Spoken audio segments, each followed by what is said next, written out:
रूपाली गांगुली और Adrija Roy starrer TV serial Anupama का सोमवार का एपिसोड हाई वोल्टेज ड्रामा लेकर आने वाला है। अपकमिंग एपिसोड में आप देखेंगे कि राही के लहंगे पर मेहंदी लग जाएगी और वह जब इसे साफ करने वॉशरूम जा रही होगी तब वहीं पर गौतम उसे घटिया तरीके से छुएगा। राही को गौतम की नियत समझते देर नहीं लगेगी क्योंकि वह पहले भी कई बार इस तरह की छिछोरी हरकत कर चुका है। राही पहले तो गौतम को समझाने की कोशिश करेगी, लेकिन जब वह फिर भी उसके करीब आने की कोशिश करेगा तो वह उसके गाल पर जोरदार थप्पड़ जड़ देगी।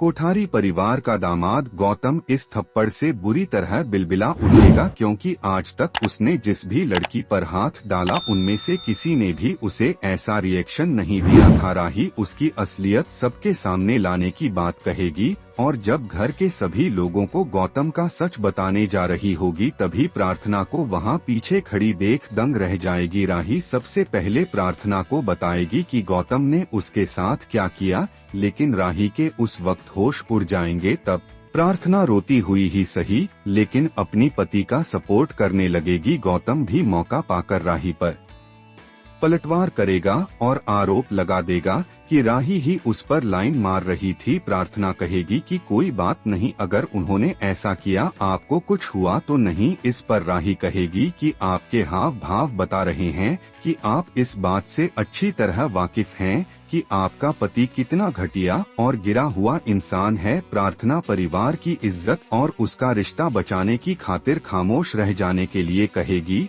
लेकिन राही उसकी एक नहीं सुनेगी। तब प्रार्थना उसके पैरों में गिर जाएगी और चुप रहने की भीख मांगेगी। राही यह देखकर हैरान होगी कि कैसे प्रार्थना को दूसरों के कदमों तले रौंदे जाने की आदत पड़ चुकी है। आखिरकार एक शर्त पर राही प्रार्थना की बात मान जाएगी और चुप रह जाएगी। राही कहेगी कि मैं आज घर वालों के सामने कुछ नहीं कहूँगी, लेकिन शर्त यह है कि आपको यह सच खुद अपने घर वालों को बताना होगा। राही की मेहंदी के दौरान ही अनुपमा को एक नया ऑर्डर मिलेगा, लेकिन इसी दौरान प्रेम को यह भी पता चलेगा कि पराग कोठारी के कहने पर अनु की रसोई को कोठारी फर्म ने इन्वेस्टमेंट नहीं दिया। जब प्रेम अपने पिता को इस बात के लिए बुरा भला कह रहा होगा तो गौतम आगे आकर सारी बात अपने ऊपर ले लेगा और उसका भला बन जाएगा। पराग गौतम को अपना असली बेटा घोषित कर देगा और राही को एहसास होगा कि गौतम से लड़ना इतना आसान नहीं होगा।